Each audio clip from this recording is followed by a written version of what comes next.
All right, this is the official podcast recording thing. We're on the clock. Yes. It's important now. We Yeah, we got were duties and discussing obligations. the traditional caffeinated beverage for the entire Christian religion, and we decided on McDonald's McCafe. Because Starbucks is degenerate. They hate America. They hate America, and you gotta love America to love coffee. That's right. And That's why they I mean, burn their beans. Dunkin' Donuts isn't allowed because it's from Massachusetts, and we don't like them. Yeah, Yanks. Except you're on the coast now, aren't you? Oh, I'm in. Yeah, I'm thereabouts. I'm on the. Oh shit! You're a coastal I elite joined now. the coastal elite in my vacation home. Yeah, okay. Well, Uh,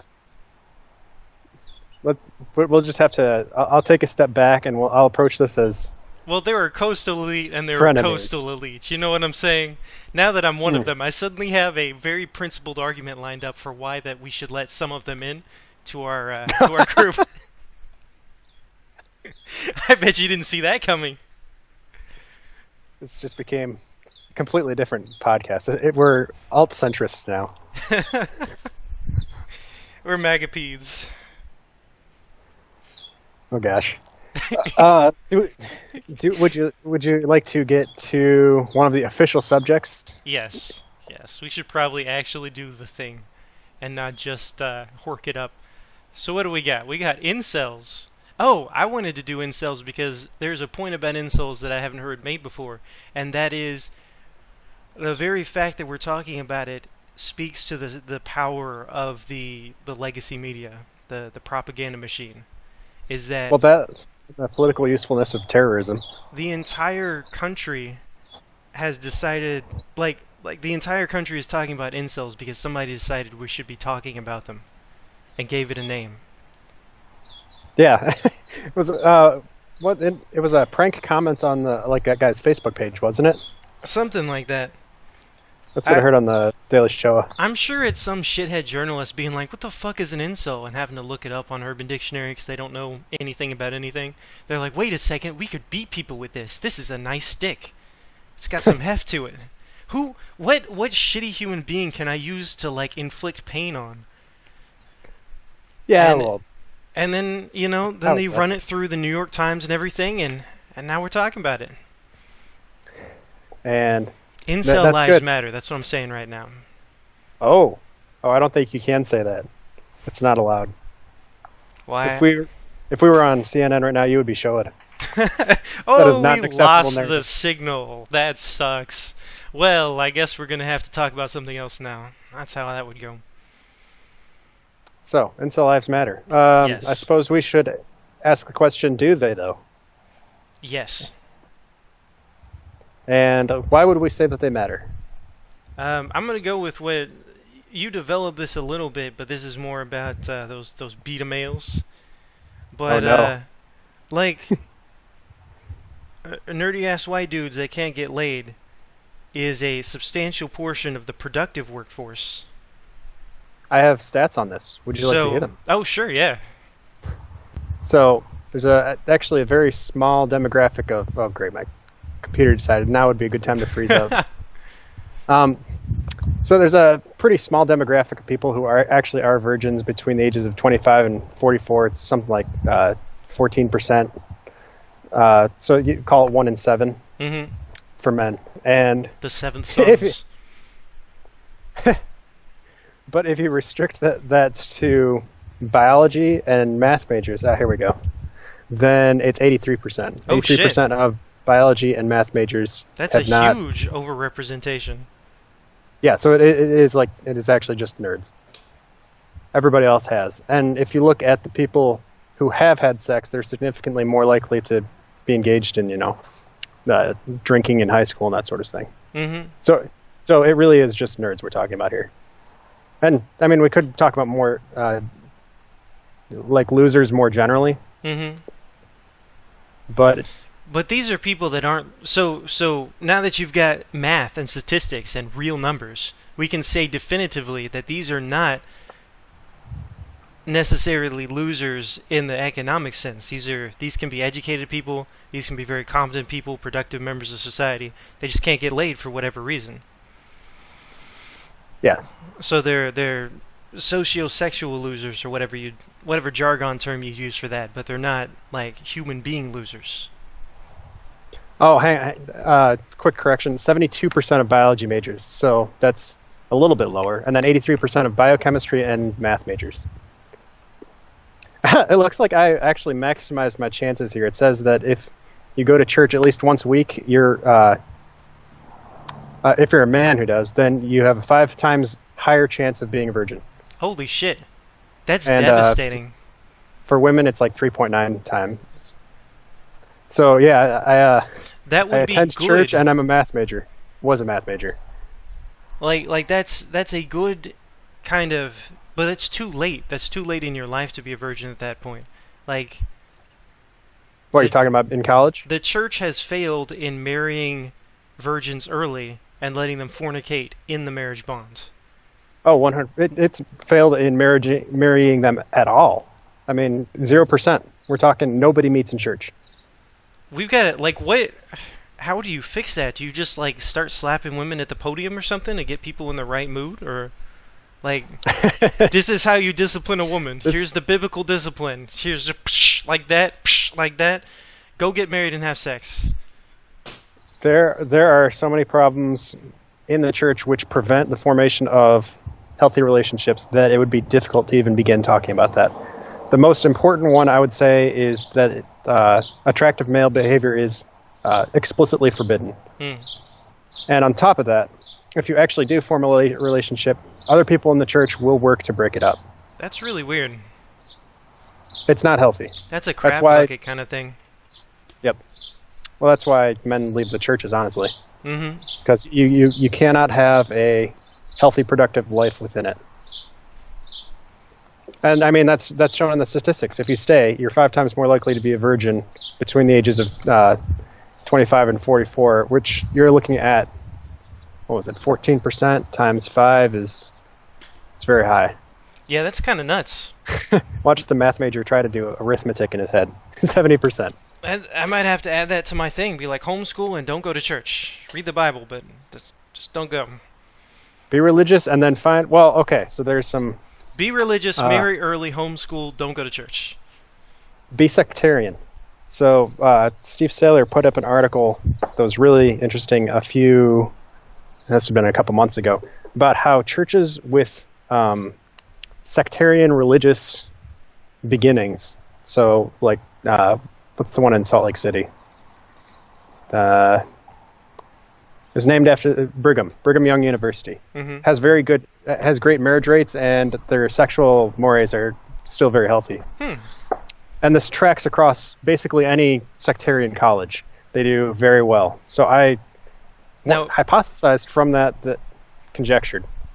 That's not conjectured that sectarianism is actually a sexual strategy for atomized cultures. And maybe that's why Northwestern Europeans tend to be so disagreeable. Or they're sort of related to each other. Like, why do we form all these? Why does everybody have to have their own philosophy, their own religion, their own political system? Yeah. That it might just be like you absolutely have to in order to get laid and get settled down into a stable marriage. Mm-hmm. So by sectarianism, you're talking about some like splinter faction of a greater kind of a party thing or whatever. Yeah, as opposed to a larger denomination. So like Protestants or some obscure, like, different special interpretation of Protestantism that still is nominally Protestant? Yeah, so take, what's that dude in Arizona? Steven Anderson. Mm-hmm. The Baptist church that they got going down there. Now, I'm sure that if he were involved in any major denomination at this point, they would have thrown him out by now or something because he's... But I'm sure that the marriage rates in his church and the rate of marriages staying together are much better than average in the church, and then just talking about the culture in general, which, I mean, there's no difference if you look at the numbers. Mm-hmm. Like people were getting divorced at the same rates in and out of church. Yeah. So I suspect that that's actually the purpose of that instinct to splinter off, is we just form smaller groups. Mm-hmm. You get closer to a place that you guys can manage, like a place where your community can manage it. Yeah. So I don't know if there's an answer to this. It might just be part of that could actually be part of the historical cycle. Mm-hmm. Because although I don't agree that the RK Pyrrhic cycle is a religious phenomenon itself, it does have consequences in the religious arena. Mm-hmm. Because obviously it's been around before Christianity, right? There's this idea that case selection is going to bring back traditional Christianity, and that's only true in the sense that it brings back traditionalism. Mm-hmm. That's what you actually get in case selection. You have the broad waves of history during which different communities can thrive. Like different social groups are more advantageous, or whatever you want to say. Yeah, traditionalist groups are more advantageous in these sorts of situations.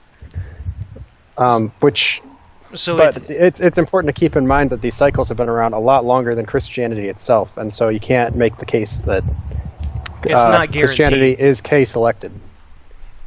They're almost orthogonal. Mm-hmm. Almost. There are cycles within the religious history which are religious themselves, but I think you cannot make the case that Christianity itself is case selected, which is something that Koanic does. It's something that Vox does. A lot of people try to conflate the two. It's the standard thing. Like, the bad guys are not us, and the good guys are us. So all the good things that we like are part of our bit. That's the Manichaeism. And all the bad things we don't like are part of those bastards on the other team. Yeah, and I mean, there's a reason that's the natural state of man to do that. Manichaeism is normal because binary thinking is the normal mode of cognition. They's us and they's them, and I like us and I hate them. You know what I'm saying? Right. So, I mean, there's a lot of confusion going on with the RK theory stuff, and I think that's because of the sort of religious significance that it's taking on, which that's just another thing that'll end badly. Mm-hmm. Add it to the list. Now, yeah. I don't think that the RK theory itself is bad, but the sort of reification of a case-selected Christianity, that is going to end badly. Mm. And that's basically what Vox is off on right now, so that's becoming a problem all its own. We're going to throw you to the wolves. If you come back, God has saved you. And you're totally a real Christian dude. So, incels. Do they have intrinsic human value? Hold on, we'll bring this back around. One of the contributing factors to incels, you might say, is the math major, biology major thing, where you can have successful career paths or successful educated people, but that's not necessarily sexy. And in fact, a lot of upper class relationship routes get blocked off or cock blocked somewhere through. Like, you can get drunk and fuck 8 women and get somebody pregnant. Easy. But if you want to, like, court somebody and get married and have a relationship that's stable that way, it's almost damn near illegal, right?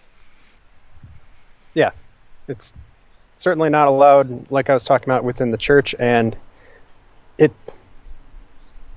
you do that, you're violating the basic path that's expected of you, which is to shack up with somebody and then have a baby by accident, then make it official, or just, be living together for 5 years and then make it official.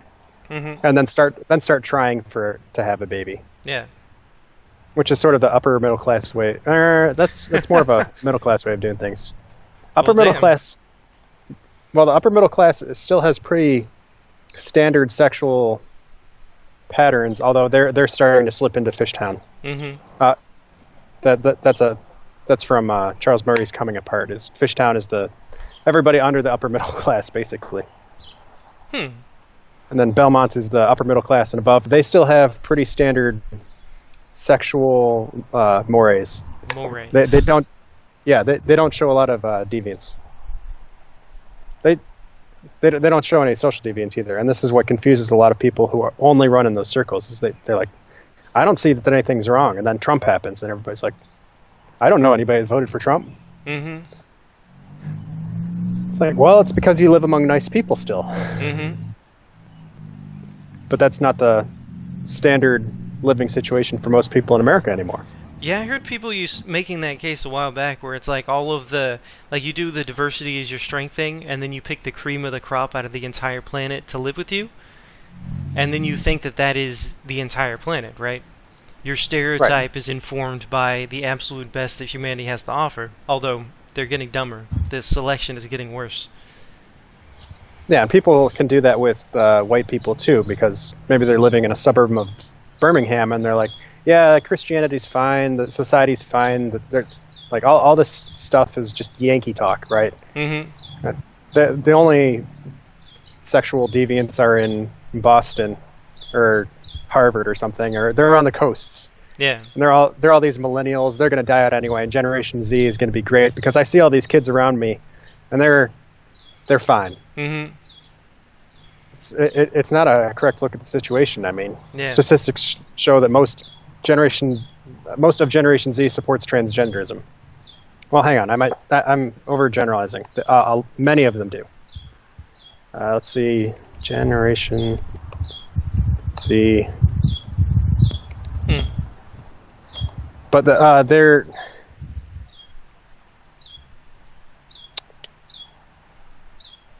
Well, they're getting educated. 83%.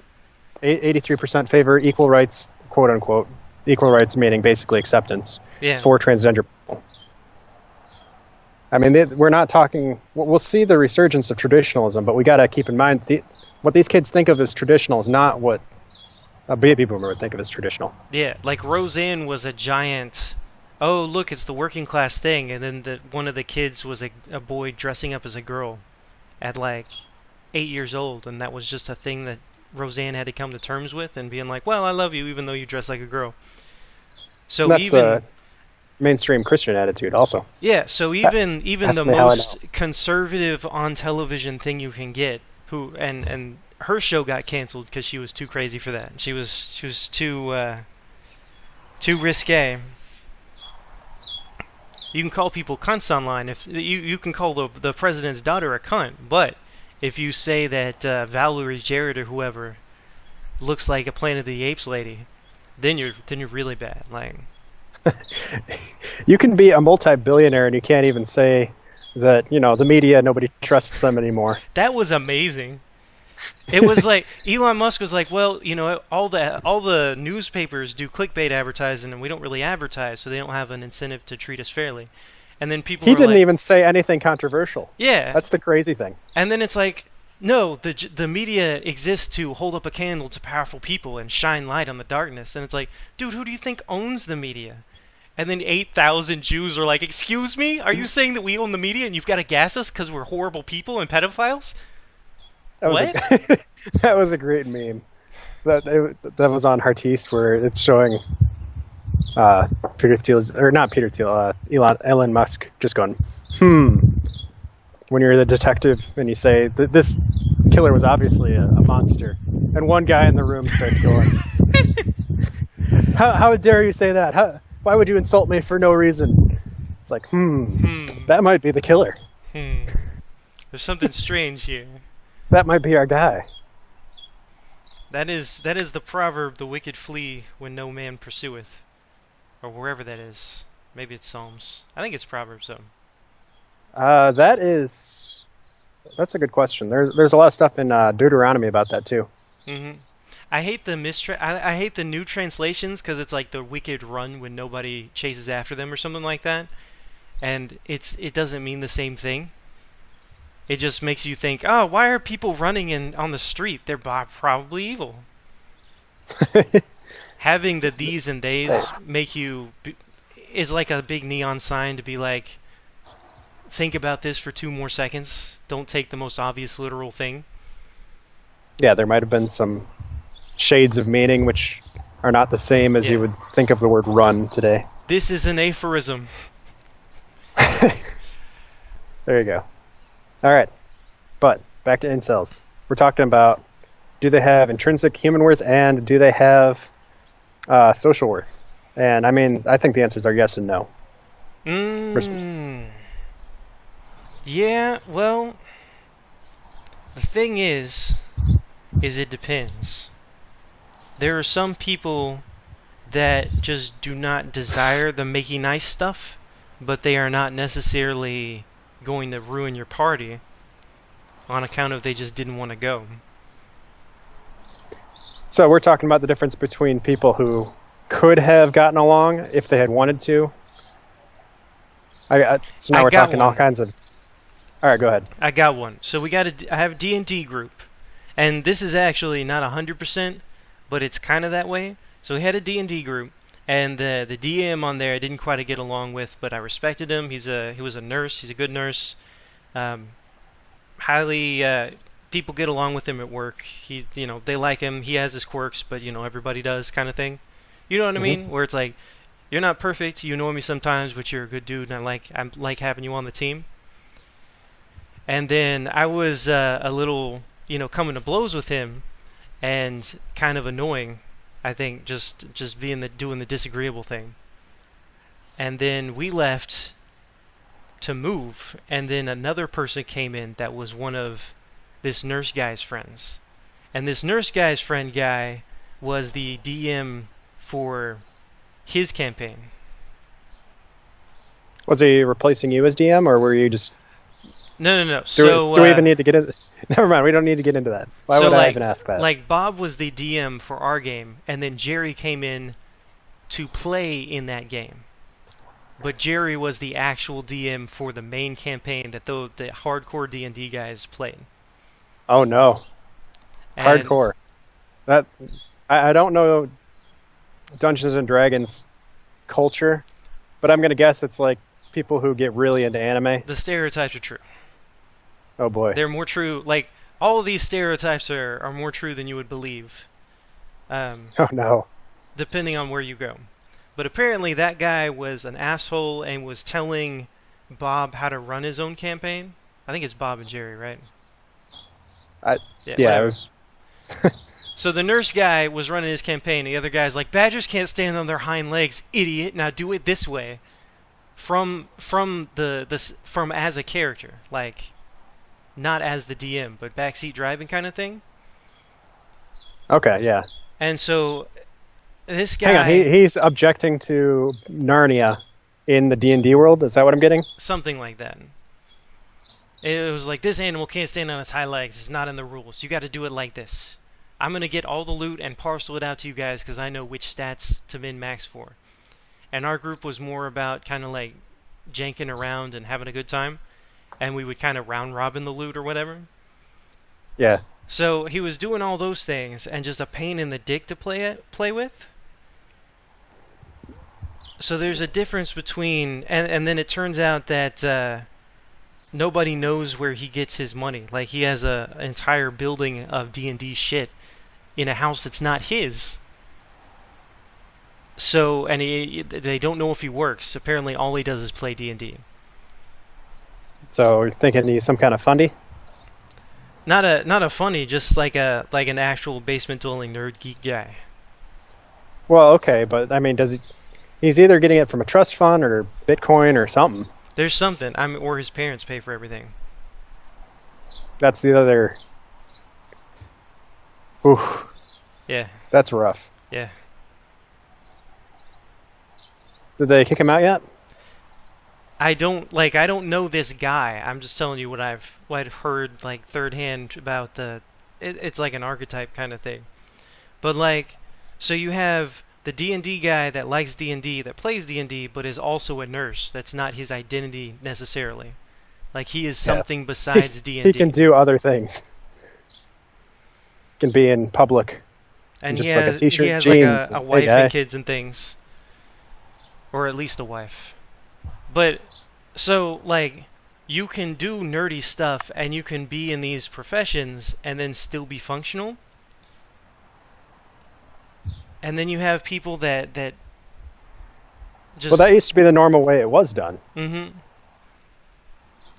And so I think what happens is people get kicked off of that path, or they get distracted, or they have something else in their life. They never really kind of ascend past the escapism kind of thing. But, So you're saying this is where incels come from? Is it's like the D&D nerd for sexual stuff?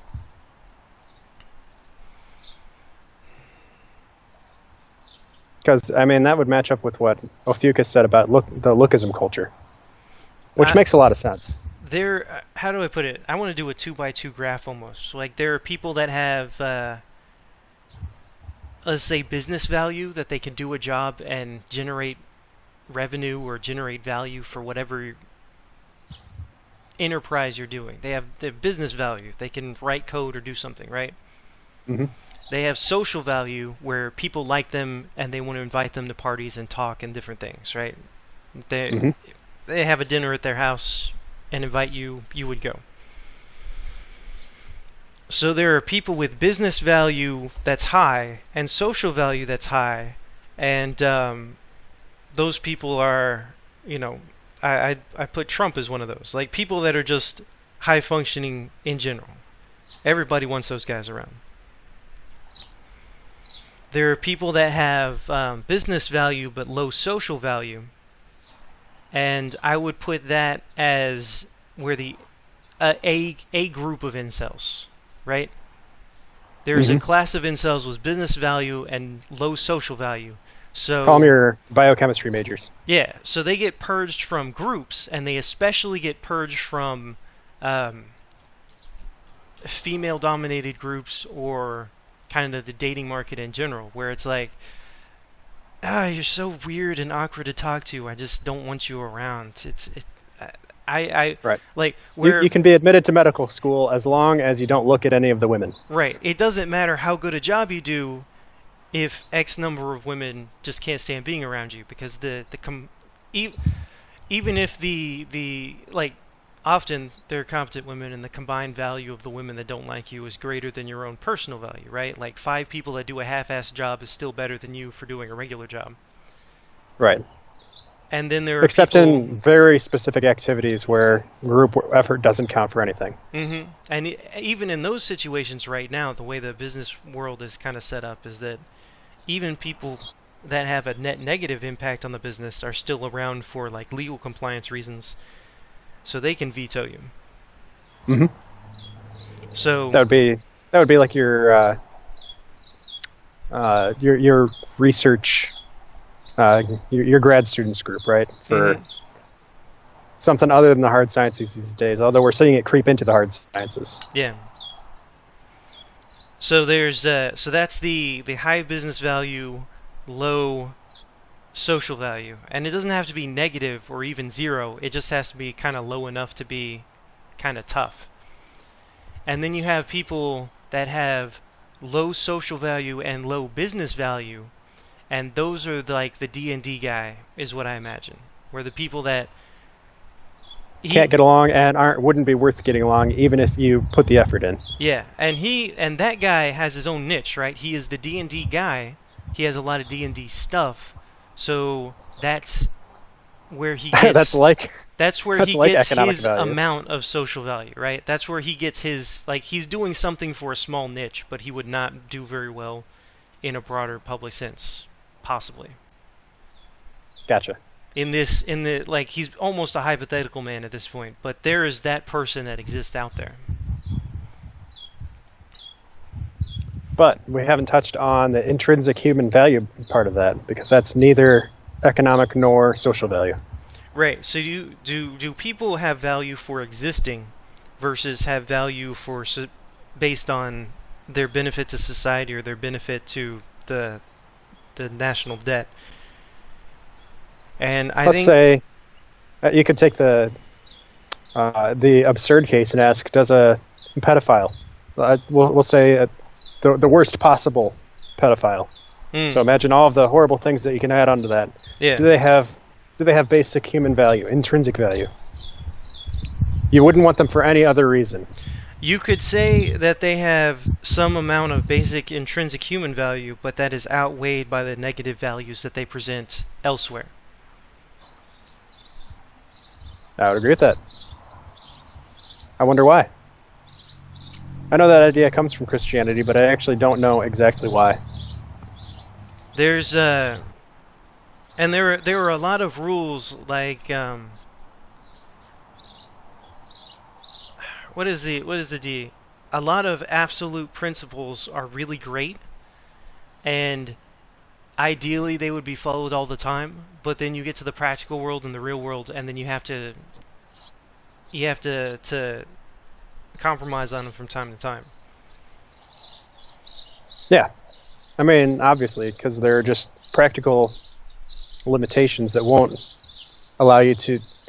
You got to miss the... There are going to be local minimums, right? You got to skate around those and just do the best you can, basically. Yeah, so like in... because real world is a bunch of different trade-offs. So like ideally, in principle, the principle people are right. In practice, the practice people are right.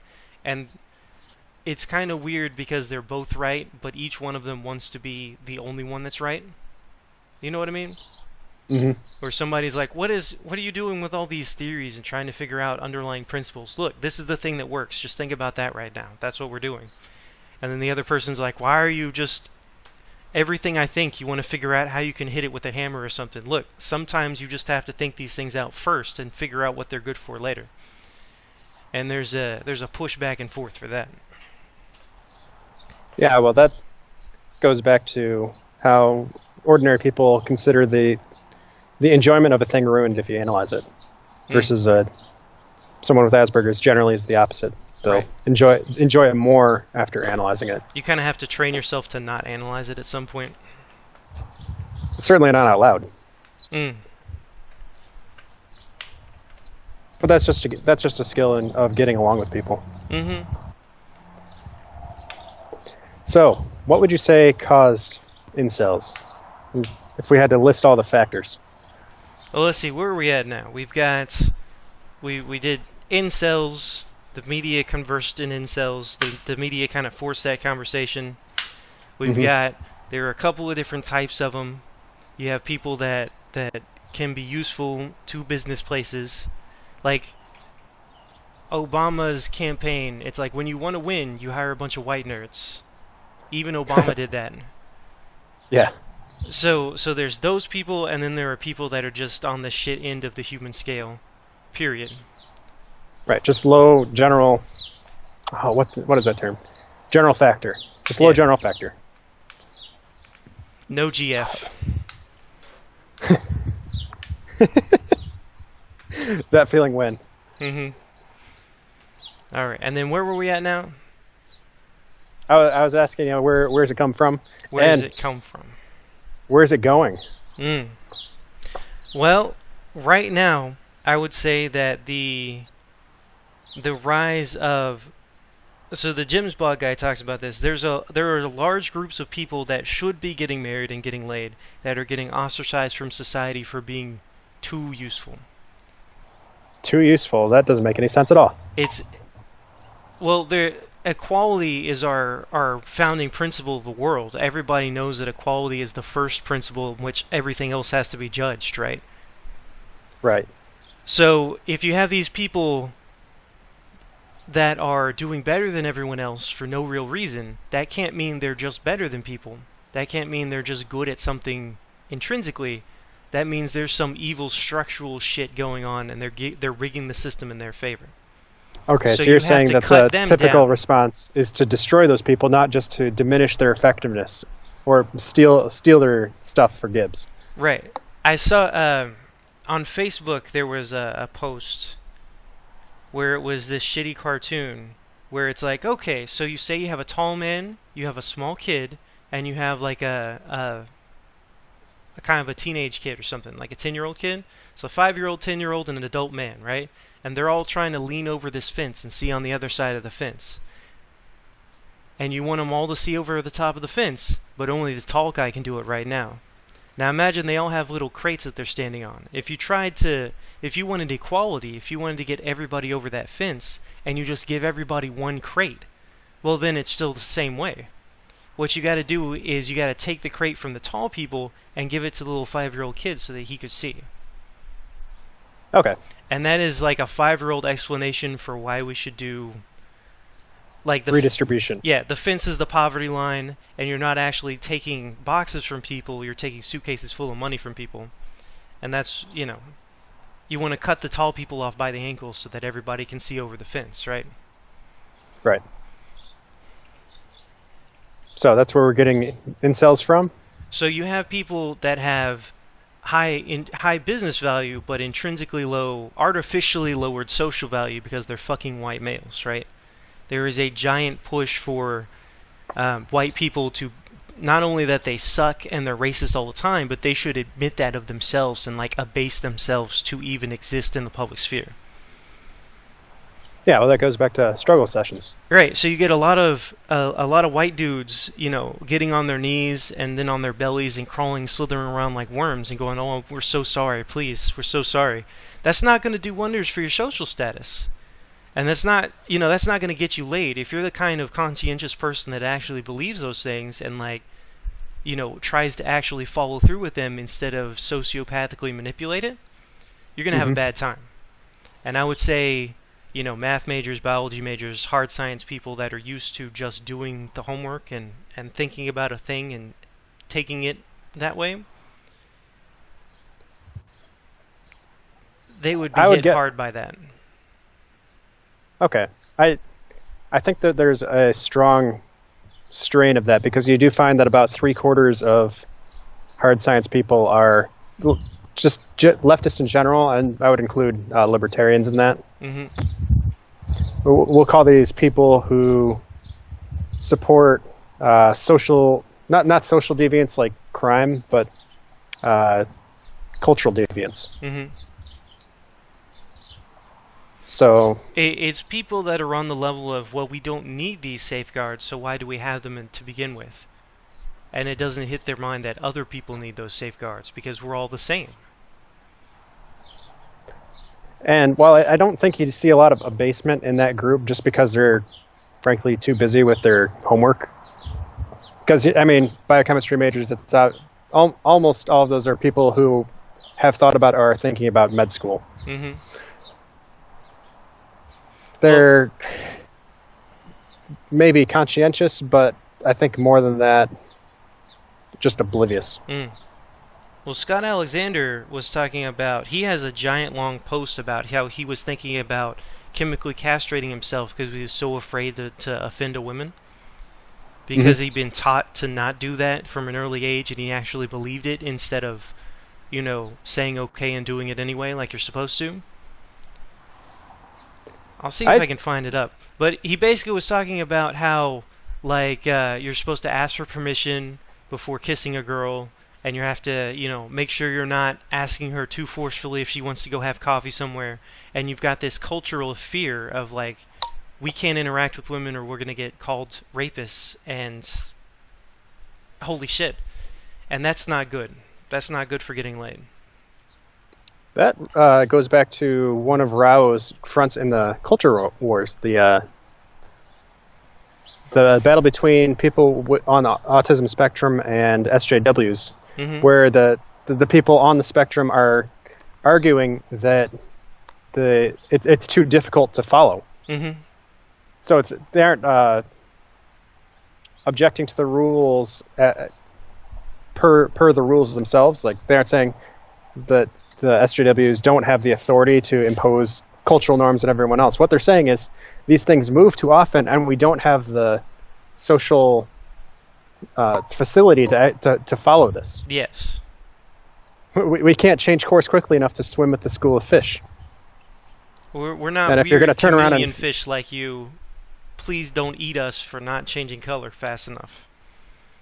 And I want to say that Rao expected that to be the first of the fronts to become serious, seriously violent, which this incel phenomenon may actually be related to that, although I wouldn't expect that to be entirely the same thing. Although I assume that people with Asperger's are virgins at a rate much higher. Probably it'd be similar to the math and biochemistry numbers. And I think some of that would just be like being different shortens, like being different enough to be incompatible with a certain group naturally reduces your pool of compatible people. Yeah. Which is why the autists supported vaccines to increase the number of autists in the world. The autist supported a lot of things. That was his one moment of being unprincipled. Is that what he said? No. I'm saying that about him. And it's like, you know what? Vaccines are good because they increase autists, and then I could get laid. And again, then I can get laid as the parentheses that I'm reading into that, because everybody's a mind reader these days. That's not unlike what the Steve Saylor linked to this guy. I can't remember his name now. Something about nerds as being normal, right? What would the world look like if nerds were the 99%? Oh my God, that would be amazing. If people with Asperger's were the 99% and everybody else was the 1%, they would appear to us as having Williams syndrome, I think it's called. Well, that was what he kind of got into in the comments. Which Williams syndrome is where people that elf thing?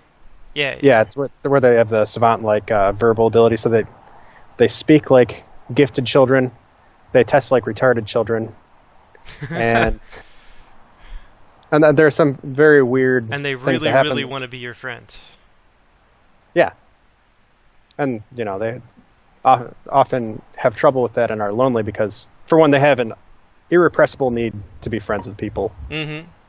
Or we should say a need that is stronger than the ability to fill it. Yeah. That would be weird because you can't... It's really hard to fake being on the spectrum because people don't have the patience for it.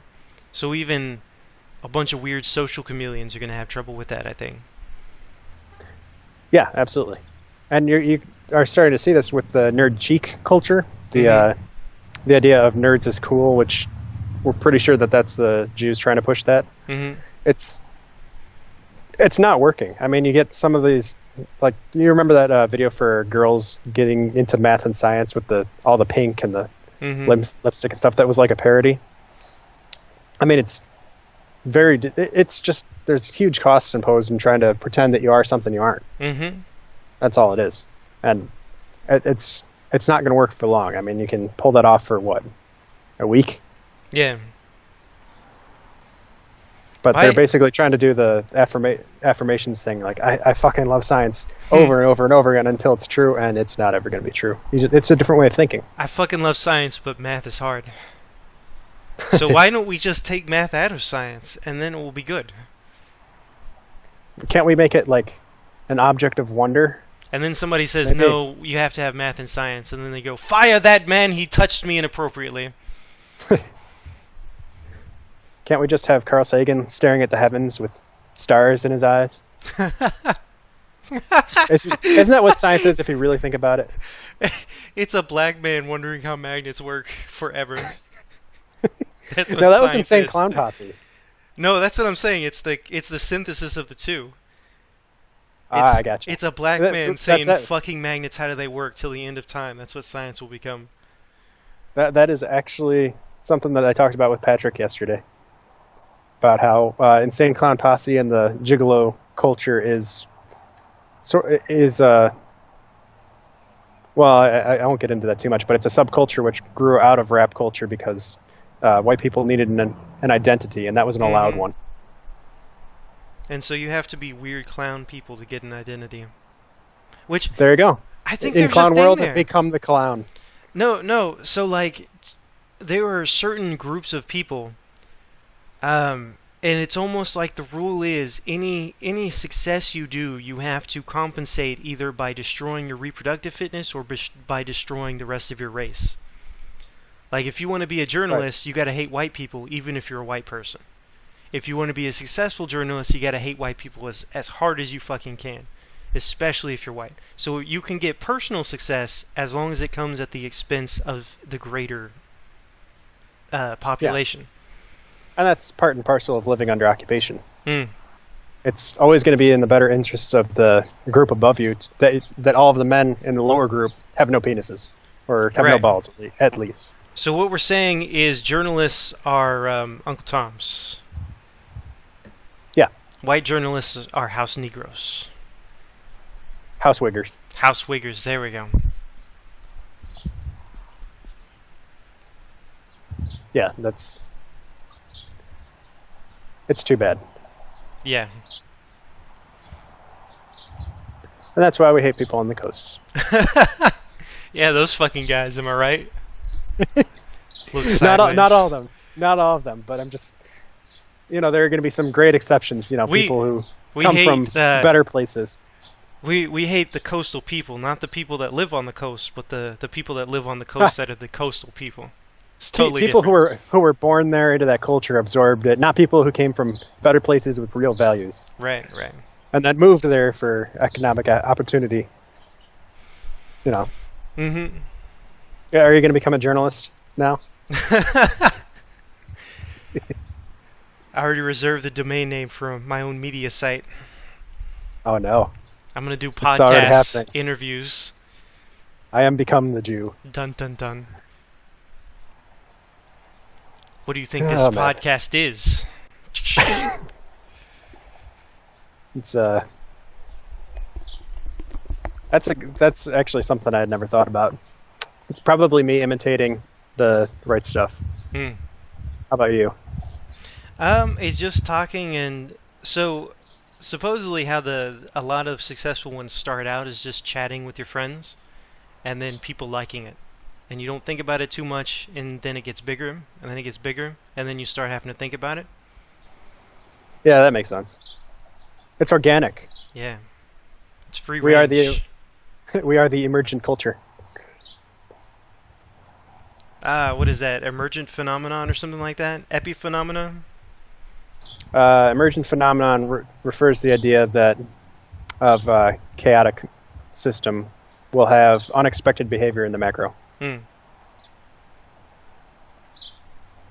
Which is basically saying we don't know how to predict complex things. Like big balls of gunk are going to be weird, and we're not going to know what happens. But sciencey. Basically. So, incels. Where's it going? What do you think is the end? The reproductive instinct is really hard to get away from. What's going to happen is all sorts of things. I don't know, man. So on the one hand, offer Japan as a counterexample. They've got 40% virgins over there, and they're still scraping along. Mm-hmm. Well, doing well by some standards. Japan has a really nice national identity, and they have they have very protected borders. So my grandpa had a story about this, where in Japan, so they love oranges in Japan. It would be much cheaper to import oranges from California. And in fact, they have free trade deals, so you can import as many oranges as you want. All these Californian guys, they can export to Japan all they want, fresh oranges all day. Now, there's a 30-day quarantine to check for diseases that might be introduced from overseas. So if you have these nice fresh mandarin oranges, what you do is you ship them to a warehouse. They're under examination to make sure they don't have any diseases for 30 days. And after that, you can sell as many as you want. And at the end of 30 days, all those oranges are rotten. That's the joke. Yeah, I was wondering about that. Is this one of those tricky little squint-eye ways of taking care of things? Yeah, they say that they have free trade. They just have some regulatory processes that mean, in principle, they have free trade. In practice, have good luck getting your stuff through at any reasonable time. There's something like DVD recorders or whatever, Blu-ray players. So Japan has their own industry for that. If you want to sell electronics and shit in Japan, be my guest. They just have to be inspected first. And so they have one guy that inspects DVD players all day. And when he's done inspecting DVD players, that's how many you get to sell. And he has to take them apart and look at every single piece and then put it back together again. And that one guy inspects all of your product. Okay. So you can get maybe, 12 Blu-ray players through that process to sell in Japan. Man, those slanty eyes, they are... But you can sell as many as you want, man. You just got to have them inspected first. We're not really restricting that at all. So they have laws that are, in effect, for all practical purposes, the opposite in policy. Mm-hmm. That is a weird way to live. It's how everything works, almost. Like, so many things work that way, it's unreal. We better get used to it, because the Chinese are going to own us soon. I don't know. There's definitely, I hear talk of a Chinese interest in this, and they're buying land in San Francisco and all these big cities. Well, the major thing is that they have so much money that they are buying up all of the international corporations. Mm-hmm. So even if you have, say, an Italian company, which does business on 4 continents, if it's owned by the Chinese, then you're effectively working for them. Right. That's one of those, if you're creating a surplus that large, you need some way to store all that value. That's actually kind of scary when you think about it. Oh yeah, the Chinese scare the shit out of me. On the plus side, apparently they do not care about Jews, and they just they compete for those same positions. Mm-hmm. So and they're better at it simply by volume. Yeah, there are more of them. Yeah, and they are. I mean, if you take Vox Day's numbers over Richard Lynn's, which I do, then they're about the same baseline IQ as well. They're at least the Han Chinese. I think so. Like, which all of them. The broad difference I get from that is like a parasite economy minority versus a cheat to win majority domination strategy. Well, I mean, they're also kind of a parasite economy too, because they steal all of our intellectual culture. Mm-hmm. Or intellectual property, I should say. What I'm saying is that there are a lot of Chinese working in factories making iPhones in places where they have suicide nets in the thing. The Chinese as a country is not afraid of doing actual work and really shitty manual labor. From what I hear, the Jews do not want to do that at all. What they want to do is they want to like latch on to something, suck the blood out of it, and then just live that way. Right. Whereas and that the appears Chinese to be a general trait of cosmopolitans. Mm-hmm. Where like the Chinese will absolutely take anything that you will give them, but it's not necessarily to just sit there. They have a little bit bigger ambitions than just living rent-free. Oh, yeah. So they will do some of the sneaky, underhanded things because why not? They don't have those scruples. But the goal of the Jewish thing is to kind of subvert a thing and have them working for you. And the Chinese don't necessarily need that. The Chinese can work for themselves. The Chinese can work for Chinese, and they can do the low-level work and have the Mandarins. Whereas the Jews want to sit on top and suck the blood. The Chinese want to be the whole organism. And maybe there's some more people down there, but like, it does not look like they're going, well, we should probably import some people for our labor force or whatever. They're like, no, bitch, we are the labor force. We're going to steal your ideological capital, but we're going to have our own people thinking those thoughts. Do you remember when I was getting all excited about that Steve Saylor column detailing the differences between the Mandarins, we'll say, and the Brahmins in India? I thought that was a great contrast, because what he was effectively doing was comparing Europe to China. Because in Europe, what you've had was the parasitical elite, the upper 1% and 2% Jews, doing what you're describing, which is to suck all of the value out of a thing and then move on to the next one. Mm-hmm. Sort of your sociopaths, mops, and geeks. Yeah, your vampire bats. Cycle. Right. Versus the Chinese, who are, for the most part, homogeneous around that Beijing area. Mm-hmm. You know, I mean, they're genetically distinct in the sense that Neanderthal genes are much higher in that area, but it's very distributed. Like if you look at a heat map, it extends a third of the way across China, that extra heated section. Yeah, from what I remember, the Indians had the social caste, so that there was almost no genetic intermingling. It was 5 different populations living in one country. And if you look closer, it's actually hundreds of little clans who don't marry outside of each other very often. So in that way, it's a lot like Europe. So if race is an extended family, their extended family is very small. A lot of small individual families, whereas the Chinese are more broadly distributed. They are a much larger, homogeneous group. Mm-hmm. And you got to figure that if the current social situation were to continue in Europe, then it would look like modern India, which is less appetizing. Yeah. I don't like that at all. I wouldn't either. And even if you kick out the rulers like the Indians did back when they, booted all of the... Okay, speculation time. When they booted all of the melonheads and they took off for Peru, it's still turned into what it is today. Yeah. I'm getting a phone call. Why would anyone call me? I'll get back to him. Okay.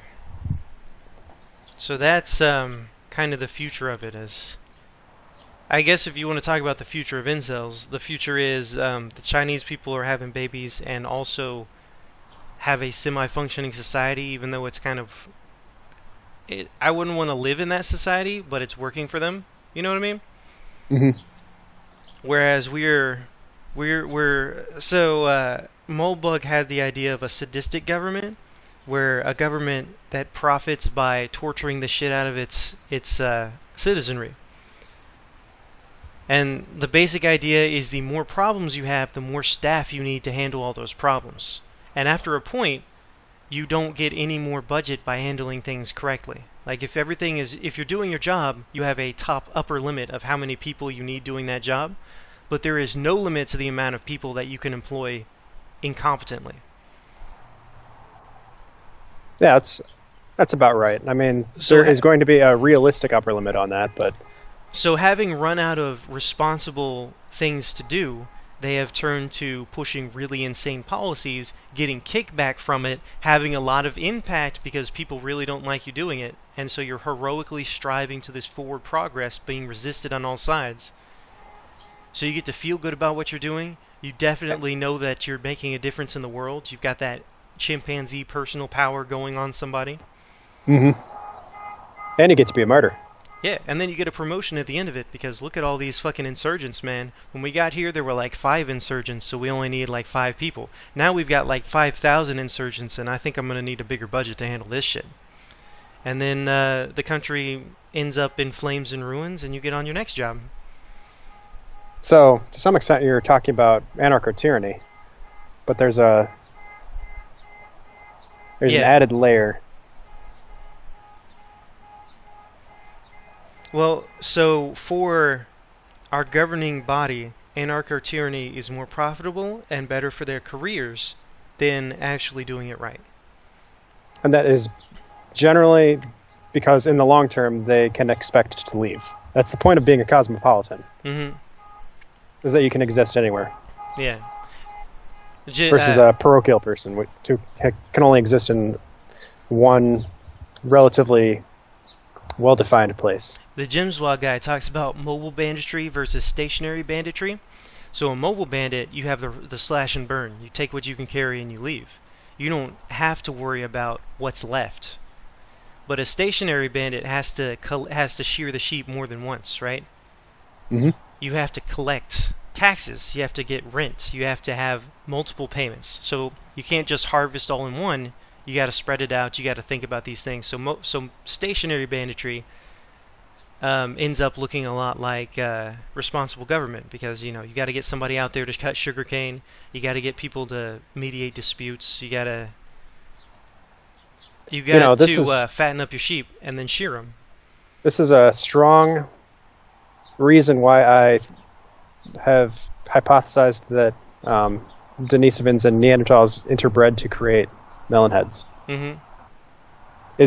Because of that dynamic. You have a herding culture and a predatory culture, human predators.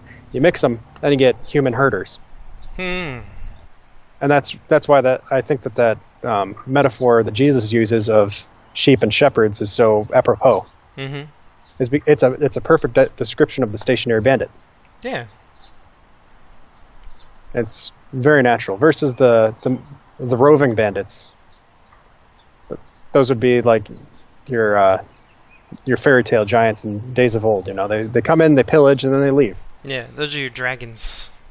Yeah. Ooh, I bet you could do that. You just link cosmopolitanism with dragonry, like hitch a ride on Jordan Peterson's kind of thing. I forget who said this. It might just have been hearsay from somebody in my family, but if you look at cultural attitudes towards dragons in fairy tales and so forth, at different times in the civilizational cycles, when things are at their peak, dragons are portrayed sympathetically as wise and so forth, versus when you're in the outburst period or heading toward ending or at the tail end of degeneracy, they're portrayed as maybe cunning. But ruthless and evil. Right. Basically. So, yeah, absolutely. I think that cosmopolitanism, in general, could be compared to dragons as a cultural trope. And you could do all sorts of different lizards with that. Oh, dang. So.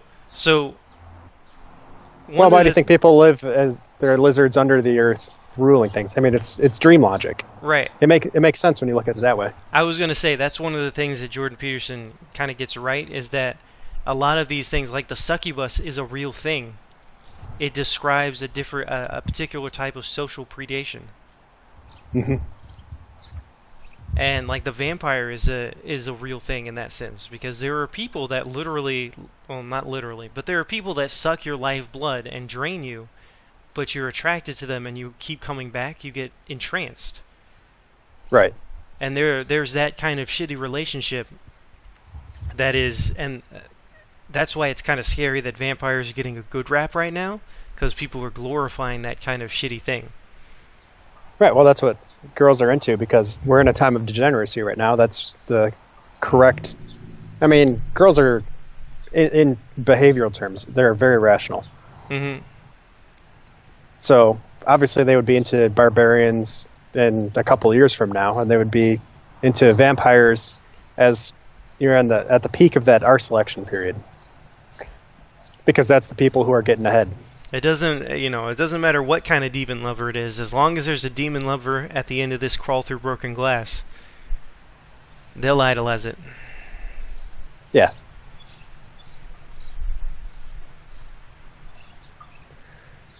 So, women ruin everything. Get off my lawn. Incel lives matter. Crapman must apologize. I knew it. The mask comes off. We're just another Akuma sock all along. I was Akuma the whole time. Gooby, please. Oh, man. Sword must apologize.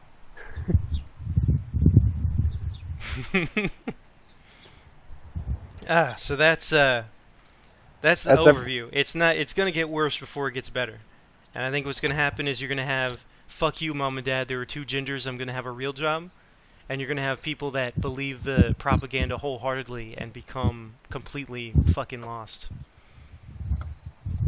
I think it's going to be fixed by rape. Man. And I'll explain why. So as we become more post-Christian, then you're going to have a lot of these incels examining their premises. Being like, why do we think rape is wrong? Why aren't we doing that? Because they're not really involuntary, right? There are options that they've taken off the table. Mm-hmm. And first you're going to start seeing people getting into, I mean, obviously people are just generally losing interest in sex. You're seeing that in Generation Z and the grass eaters over in Japan. But even more than that, I think you're going to start seeing more people who are actually interested in sex using prostitutes. And then as, you know... Yeah, I could see that. That is the official... Like, that's almost officially sanctioned here, where it's like, oh, what? You make money and you're a loser? Go pay somebody to fuck you. Right. So you're going to start seeing more of that. And then as the morality of the nation deteriorates, and, you know, you have your leaders and so forth who are still doing well, they don't recognize the problem. They're insulated. So the problem continues and worsens, and it isn't addressed. Then you're going to have people completely morally deteriorating, becoming actual barbarians. So first you're going to have people starting to take to rape seriously, just like you have with the school shooters. Because if you're going to shoot up your school because you aren't getting laid, well, you might as well rape somebody first. Right. There is no moral precept which is preventing you from doing that at that point. And I think you're going to see that enough that it becomes a gang phenomenon. And that is when you're going to start seeing some real problems. And then finally the problem will begin to be addressed, because that is a scary situation for any elite person. Like your cognitive elite is going to take note of that and be like, oh, I'm actually scared now. We need to address this. And that's when you're going to start seeing the morality be imposed socially again, and the reintroduction, hopefully, of socially enforced monogamy. That's assuming that we don't go full Arab. It sounds like it's coming full circle. Like you have people. Yeah, but it's going to take longer than people are expecting. With high business value and low social value, flipping right back around to roving rape gangs, to thug life. That's the rational response to the situation. Which it really kind of is. Like, okay, this isn't working. Well, okay, here I'll go this. This is glorified by the culture. Is get you a modeling career. Sure. They're not going to do it successfully, but, you know, it's going to happen. Yeah, and that's... So I think that's going to start happening more and more as society breaks up and, you know, people start closing off their walled... what do you call it? Your walled communities. Versus, I mean, it's not going to be like Japan, I think, because we're too mixed. So I don't think you get the peaceful degeneration that they have over there. But we will create those homogeneous communities within the one that we have right now. Yeah. And that will be in response to roving rape gangs. Damn. But the rape gangs will have to come first before people start taking that seriously. Well, they have those in Sweden now, I've heard. Well, yeah, but I mean, there's a... But you're talking about actual... In that situation, you would be expecting actual Swedes to join in. Yeah, and so in Sweden you have a very ethnically homogeneous situation where you have two distinct competing cultures, and that would be brown people and Swedes. And the Swedes themselves are not particularly mixed. They have their response is going to be different from ours. So I think in America you're going to have actual feral, barbarian white people starting to sprout up in places where things have just gone completely to shit. And that's assuming that we don't get everything fixed and there's no wall. Which, damn it, there's going to be a wall. That's interesting. I hear in Detroit that they're getting gentrified again, so a lot of younger kids are buying up houses or city blocks for the price of an iPhone and then repairing everything and doing the white people magic thing and having neighborhoods with restaurants again. I've heard about that too. I haven't seen it with my own eyes because I don't go downtown. Yeah. But I do know that there are hip places like Midtown where you can go, and that's where all the attractive young people are, and they're spending ridiculous amounts of money. So businesses there are doing very well, but that's your cosmopolitans again. Yeah. But that's that might be another thing that happens, is instead of you have roving rape gangs here and there, and then you have people settling the shelled out craters and going from no city to city once the government is broken down so bad that they can't stop you. Yes. I think there's a confounding factor in here, too, which is that there is a lot of financial interest in the long term owning Detroit because that's very valuable real estate. Mm-hmm. Being right there on the border between, with Canada, and being also a choke point in between the two Great Lakes where all shipping commerce has to travel through there. Mm-hmm. And even though it's not as valuable as it once was, it always will be. Yeah. At least. That's actually kind of sad. Like, one of the most valuable pieces of land is such a shithole. Well, why don't we talk about California? Due to the like, some of that is like the fighting for it, and some of that is just the degeneracy and things. It's almost better to be a hill people at this point. You know, running water is not a given, but it is a given. Like, you can still expect to be a hill people in 40 years instead of a bombed out crater. There's a great line in one of Larry Correa's books where the werewolf guy, what's his name? I should know that, I've read it twice. You can do werewolf guy here, I don't mind. He asks the Finns up in the Upper Peninsula of Michigan, like, why do people live here in these conditions? Like, yeah, it keeps out the riffraff. And that just about sums up why Neanderthals are smarter. Neanderthal life, pride, real Ice Age niggas. Somebody was talking about that's the reason for Montezuma's revenge. Why, when you go to Mexico, you still get diarrhea everywhere. Is that if Mexico were a nicer place to live, more non-Mexicans would want to live there instead of just visit there and get shit-faced. Yep. The example of this is, and I never understood it at the time, but I'm starting to understand it's due to taxes and different reasons. But so in Saints Row 2, there is a mission where you have to drive a sewage truck and spray it on all the apartments. And the reason you have to spray sewage on these apartments is because the properties are too high. Nobody can afford the rent. Nobody can afford the property taxes. So you have to lower the value of the apartments by spraying sewage there so that people can actually live there. Man. That is the best metaphor I've ever heard. That's incredible. And the more I think about it, the more I think that's real life. That is okay. That's not even going to be a metaphor forever. That's something that's going to happen in real life. Mark my words. In the next 10 years. You're going to think, do I improve my property and sell it off, or do I bust out a window to lower the neighborhood down a little bit so I can actually live here? But I hear that they already do that to Indians in Israel and it didn't work. I might be getting my locations mixed up here, but do you remember that story about the stink water that they sprayed at rioters to break them up, and they found it didn't work on them? Oh, because the Indians just didn't care. Because they are shit people. They're like, no, it smells like home, really. Whatever. It's like, somebody cooking? I literally swim in this. Yeah, that's real life. You white people have above ground pools. You think that's bad? No, we have below ground shitholes that we sit in the summer.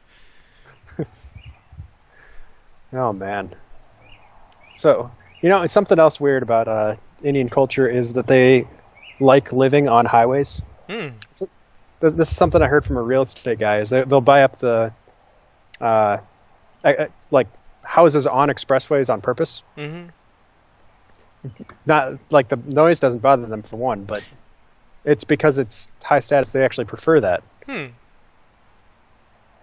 It's weird. Like everybody else thinks, no, I would rather be away from all that noise, and they're I want to have access to it, but it comes from being back in India. Right. Like there are zero teepee huts on this highway. It is all middle class people in cars. Like this is the good part of town. Yeah. Versus somebody out in the country in India, that means that you are you're the sort of poor that we can't conceive of.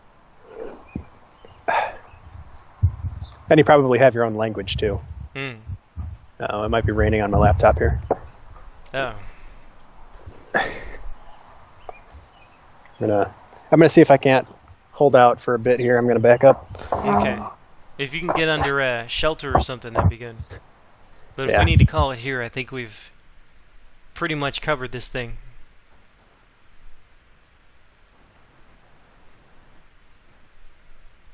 Trump. Oh shoot! I wanted to do one more thing about the incel thing. Go ahead. Whenever you get a second. So, ELLIOT Roger. Oh yes, our God and King. So, why is ELLIOT Roger an incel? He's rich family. He's not that bad looking, but he hates himself and he hates women for going to the good guys. But like, he could have made it. So, one thing I've got to do eventually is actually read his damn manifesto, so I can independently confirm this. But I think the last psychiatrist did it and read through it and listened to it and was very like, people look into those things and they see what they want to see and they see their own problems and they don't listen to the person. But this guy paid attention to it, and what he noticed is that ELLIOT Roger talked about his father a whole bunch of times, and about how he didn't feel like a man, and about how he had no way of, how he felt weak and like a pussy all the time.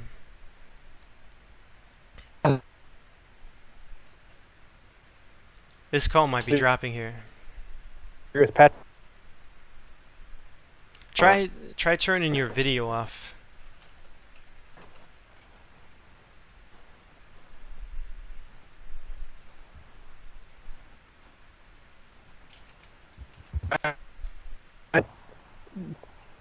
How's that? I can hear you now. It looks like you Sorry about have that. a little bit worse reception where you're at now. It's it's because I wasn't paying attention to where I was sitting. So because I'm beaming the wireless through the door here, right? Oh, okay. I would go inside, except that for some reason the library is closed today. So I broke into their patio here, and I'm just using the Wi-Fi through the window. Well, there you go. That's very principled of you. That's the thug life, man. That's absolutely right. Ice Age niggas. That is a very nerd crime there. Hashtag nerd crimes. I broke into a library to leech off their Wi-Fi for a podcast, about incels. Used to be Pringles cans. Hardcore.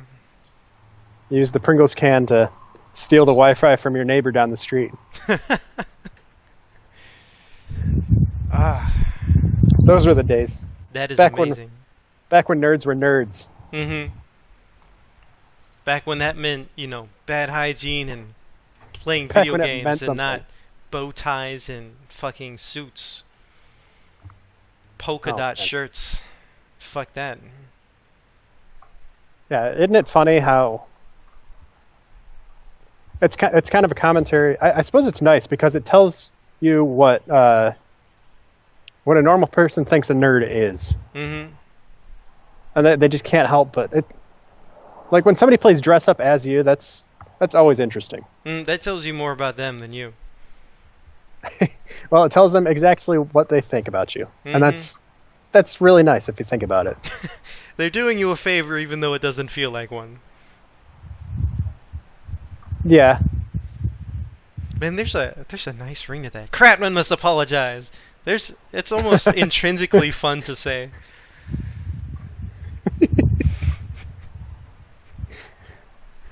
I don't want to. I don't want to get into that too much because I still sympathize with the guy. Kratman, my FBI handler says I could totally take you. I'm doing it any day now. I'm gonna get you. Your days are numbered. I do like the one where he says, "I'm looking outside my window right now. I don't see anybody."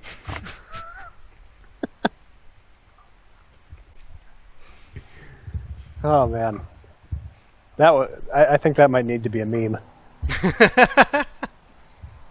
He's joined the pantheon. We do need a pantheon. We've got a little bit of one, but we could flesh it out for sure. All right, so Ophiuchus had a great meme about that actually. I think an hour and a half is plenty for the actual podcast call. So this is the bonus hour. This is 50% more podcast here. This is what do they call it? Back of the. I'm not old enough to be able to say that. Back of the record or something. Yeah, this is the Backtracks. deep cuts right here. On our next podcast, I'm gonna tell you guys the literal cure for cancer. Some of you guys know it. Some of you guys will find out about it. But the cure for cancer, next podcast episode. Stay tuned. So, the closing thing was like Elliot Rodger did not have to be an incel, but he did not have a coming of age. He didn't have. He confronted the feeling that he didn't feel like a man, and instead of nutting up, he didn't even know a way to nut up. So he just lashed out and went down. He took the low road. Yeah, you tell people that you're confused, and they're like, well, figure it out. And by the way, we're going to lie to you the whole time about it. Yeah, figure it out. Here's all the advice that'll put you on the wrong track. You're welcome. So, one of the things... Oh, you're one of those literal-minded people who thinks that people say what they mean. What's the matter with you? Yeah, you basically don't deserve to have sex at that point. Jeez, this guy. I feel real bad for you. But I don't really. Just in case you didn't get that from my tone of voice. This is a role play. Yeah, this is playing as what, neurotypical? Yeah, more or less. However you want to call it. But so, a way to go forward through the incel thing is, one, give them to shoot journalists. I would never advocate that personally, but clearly there are systemic benefits if you think about it. But I condemn it. They could in Call of Duty. I condemn it, of course. Yes. So basically, incels need a masculine coming of age thing, and it's got to be for white people because that's where all the incels are right now in this country. It doesn't have to be just them, but it has to be kind of explicit. Like the black be a man thing is to rob a convenience store and get a rap, right? And then make a mixtape. I don't know if you're going to be able to get math majors to shoot a journalist in Call of Duty with the due process. But so they don't need that, but at the very least they could go in the woods. Church going math majors. They could go in the woods and shoot a deer and eat the deer and have tasted life and death and walk out a changed person. Oh, see, there you go. So your rep is the points on your mantle. How many points you got on your mantle? Mm-hmm. So in other words, there needs to be a coming of age thing. There needs to be more transfer from the older generation to the younger generation of those things. There needs to be a rediscovering of those things. There needs to be more squats and deadlifts.